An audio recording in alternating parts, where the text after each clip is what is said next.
Hello one and all, I am Pal of Games and welcome to a deck profile for Hazy Beasts, Flames, whatever.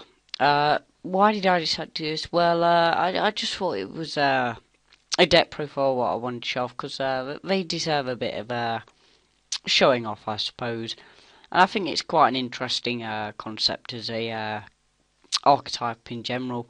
I hope they actually come up with some more support from, especially in the spell and trap area, really. Maybe some sort of well, I would say draw power, but I don't know if that would probably make them OP. I'm not sure. Maybe a searcher, that'd be quite nice. Like add one Hazy Beast to your hand or Hazy Flame, whatever.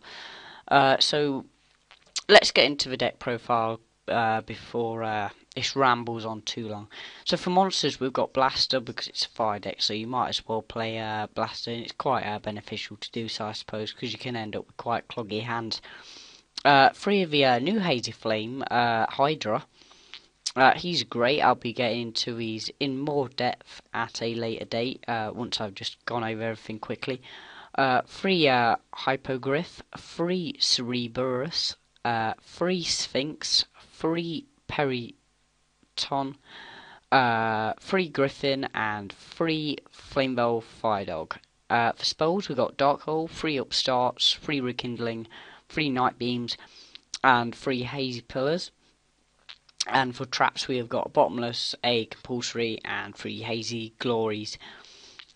So to go over the monster choices, I think that Manticore is not worth playing. I'll quickly show him. He's the only one I'm not using. So to go over him quickly, the reason I didn't pick him is because of that 300 defense. It makes all the difference because Rekindling has quite a lot of synergy with a lot of this stuff. Obviously, Sphinx doesn't benefit, Periton doesn't benefit, and Griffin doesn't benefit, but they have other effects to make it more worthwhile. And that's the reason I play that way. Moving on to the picks. Hydra. I think Hydra's a great card. It has a nice ability. And it also allows you to play Evolves or Soldier, which isn't that hard to get out, actually. And it is quite a nice card, to be honest. It's hard to get around.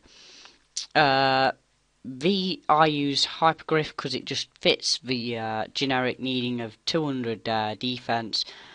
And it's Hazy Flame. I mean, you could run less, but I think 3 works quite well, because otherwise you end up with Pillars and Glories and nothing to bring out with them.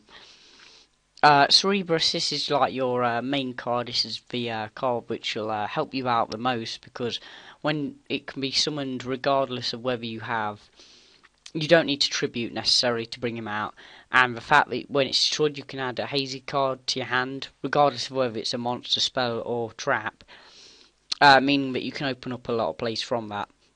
The reason Sphinx is played because that has a phenomenal effect of when it's to declare card name. You look at the top card, send it to the graveyard. If it's that type, you can special summon it. Obviously, I always pick monster because that way it's going to double benefit. Because obviously, Rekindling in most circumstances will be even better by doing that. Peritonus is like your main card because of the fact that you basically send him along with one fire in your hand to the graveyard and get 2 level 6s from your deck to the field, which is great. It means you can easily go for 2 Hydras, go into Soldier, and it's going to be tricky for him to get around Soldier. 3 Griffin, just because you can make for a nice easy rank 6 with, say, a Cerberus and a Griffin in your hand, can be a little problematic. You want to be careful about which XE you use, because it requires all cards in your graveyard to be fire, so you got to be careful about using him. You might want to use less Griffins, but I use 3 for the pure purpose of needing quite a lot of 6s, I feel anyway. Then I run 3 Fire Dogs. This is a great supplement to the Hazy Flames because obviously it benefits from the 200 or less defense. Obviously, it has nothing it can go with, which is a bit annoying, I suppose. But regardless, it's a nice opening beater. For spells, Dark Hole, pretty self-explanatory. Upstarts, they're sort of sort of thin the deck out. Rekindlings is a power card for the deck. It makes it so much better, and definitely worth playing. Night Beams, I prefer Night Beams to MSTs, but you may not like to play with Night Beams, and that's fair enough. I would understand if you'd want to play MST instead, but my play style says that I prefer Night Beam. Then 3 pillars, so that you won't end up with cloggy hands for this. It's the same reason I have Glory. Obviously they have a second purpose each of them, but you're unlikely to use a second purpose as much. And a Bottomless and a Compulse is just basic cards to be able to sort of counter some of their stuff. I feel that the deck in general works quite efficiently. I've been trying to find ways of making it even more efficient. If there's any more ideas I come up with, I'll probably put annotations of other cards you could add, in my opinion, which might make it better.